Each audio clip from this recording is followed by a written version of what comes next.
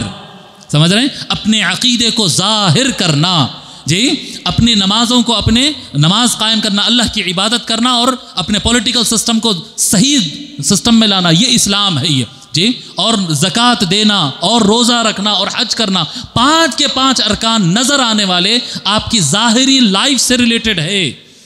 اور ایمان کے 6 ارکان بتائے ہیں، 6 کے 6 ارکان میں نہ آپ کو ہاتھ اٹھانا ہے، نہ پیر اٹھانا ہے، نہ آپ کو ہلنا ہے، نہ جھکنا ہے، ایون آپ کو ایک مرتبہ زبان سے بھی بولنا نہیں ہے، بس اللہ کو